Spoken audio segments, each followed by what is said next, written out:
I'm sure you know about it. The video game known as Palworld. It's a survival crafting game, but also a creature collecting game at the same time. What's weird is that I can't seem to find people talking about the experience I had in Palworld. One that I haven't been able to stop thinking about ever since it happened. You see, I wanted to play Palworld, but it costs money. Money is a resource that I am not known for, and so I decided I would need an alternative. After a bit of hunting, I had Palworld downloaded onto my PC. What's weird is that when I opened it, my PC turned off.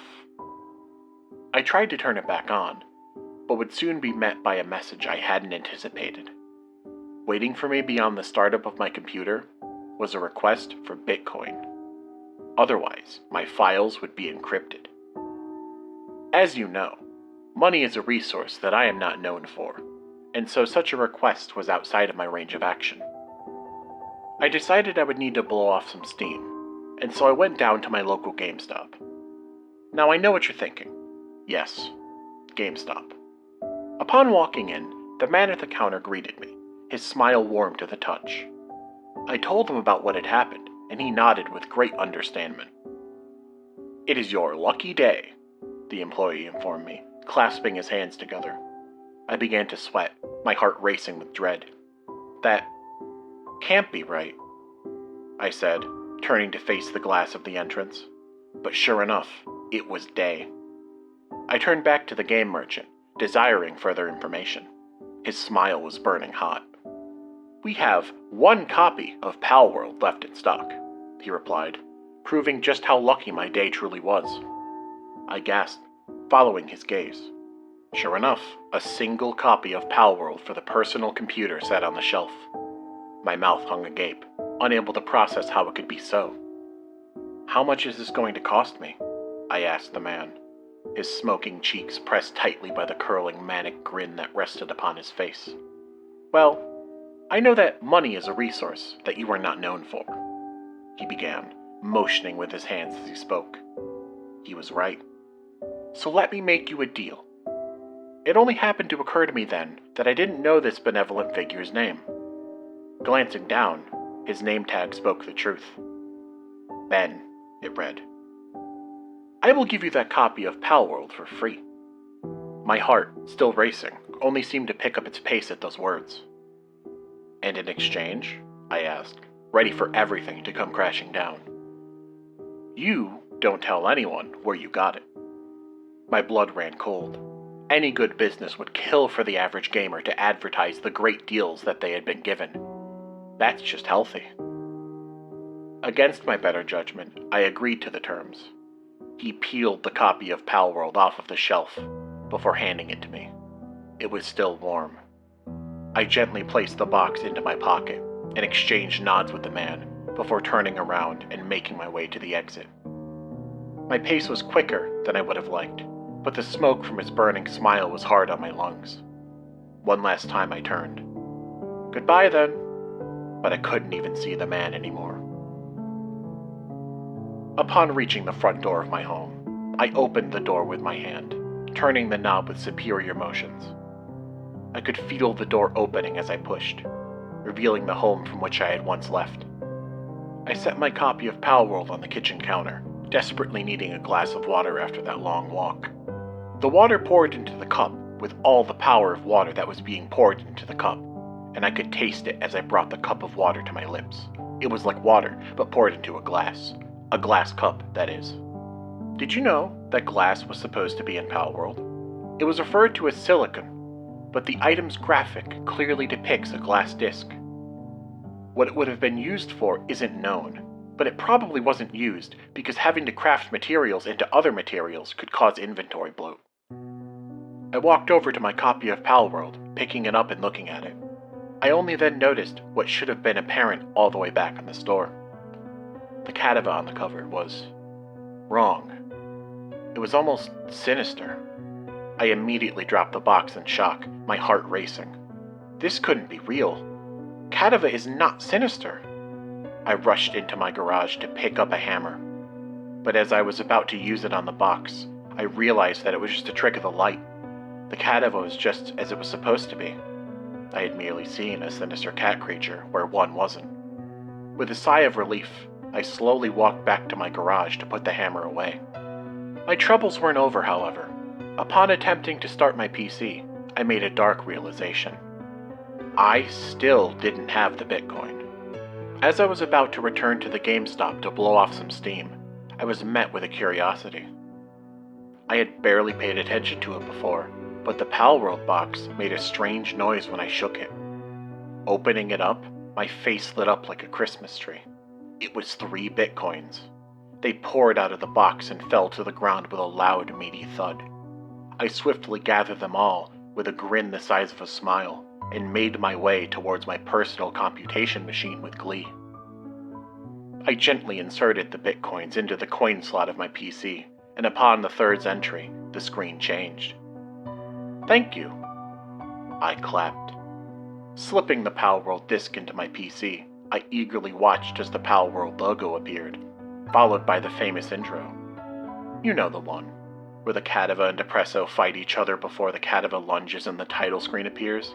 Yeah, it started to play out as expected, but once the Catava lunged, the game froze.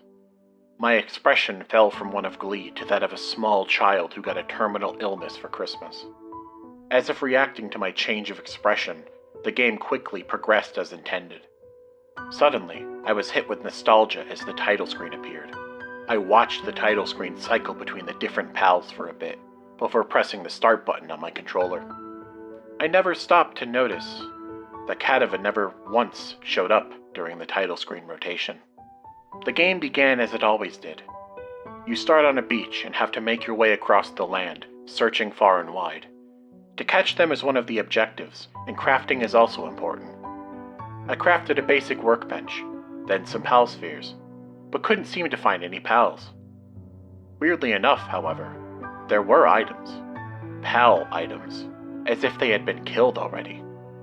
I shrugged it off. After all, if I were a pal that died, I would probably drop items too. I picked up my free loot and continued forward. Where the big boss Mamorist would be, there was instead a gravestone. Now, when I was little, I had a few family members buried near some gravestones, so this was naturally a very strange coincidence. I tried to ignore it, but curiosity got the better of me. I approached the tomb, interacting with it as though it were an NPC. It said, "Here lies grandmother. She was a member of the family." My blood ran cold. I had a grandmother who was a member of my family. The only issue? She was not dead. Not that I knew of, at least. I quickly called her, and was relieved when she picked up. She sounded concerned, though. I couldn't blame her. My voice was trembling, and rightfully so. I told her that I simply wanted to say hello, and she was able to accept that reasoning. After hanging up, I started to notice that something was wrong, or rather, right. I could see a pal in the distance, one I was not familiar with. I approached it quickly, not knowing what it could be. Upon getting closer, it became clear as day. It was Catava, except it was like how I thought I saw it on the box. It was black with red eyes instead of the normal pink with blue. When it saw me, it immediately showed aggression, lashing out with speeds that not even I, a Palworld champion, could avoid. Each hit, I could feel the pain of Catava's evil paw swipe surge through me as if I were in the Palworld to take them. Scared, I called my grandmother again, but this time a different voice picked up. "Grandmother has been killed," it said, cackling with evil laughter as the phone began to emit evil noises. I recognized that voice. It was the voice that the evil Catava had. I cried, knowing my grandmother had been killed by the evil Catava. This must have been her copy that she returned to the GameStop. Was the storekeeper in on this too? Did he set me up to die to evil Catava? Before I could ponder the answer, the Catava spoke again through the phone. "Those were my Bitcoins, Tom." My blood ran cold. My name wasn't Tom. I looked down at my framed birth certificate and noticed that it was. I knew that wasn't right. I couldn't be named Tom. It wasn't possible. And now, you will be my bitcoins, Tom, the evil Cattiva said with a dark voice. It was so dark that I could barely hear it. I couldn't do anything but turn off my PC with fear. Even as it turned off, I couldn't help but feel a sense of danger. You may have escaped, Tom, but one day you will be my bitcoins, Tom. I will get you for what you have done. With anger, I screamed into the phone, my voice loud and full of anger. I thought this world was full of pals. Why are you evil? I am not your pal. And then the phone stopped working. I sit here now, typing this out because I fear for my life. Ever since this happened 10 or 15 minutes ago, I've been sitting in my bathroom with the door locked. I want my experience to be known and my warnings to reach as many people as possible. I can hear soft rapping on my bathroom door, the type that only a small cat-like creature could make. Open the door, Tom. You will be my bitcoins, Tom. I won't make it to see another day. I already know that much. Please, do not make the same mistake as me. GameStop does not sell Palworld anymore. Not after what that evil Cattiva had done. I never knew, but I do now. And so I plead. If you ever get a copy of Palworld for free from the GameStop, do not play it. It will ruin your life. I cannot play Palworld now. I cannot look at Cattiva the same way. I thought this was a pal's world, but I learned the truth. Cattiva was not my pal. And chances are, it won't be your pal either.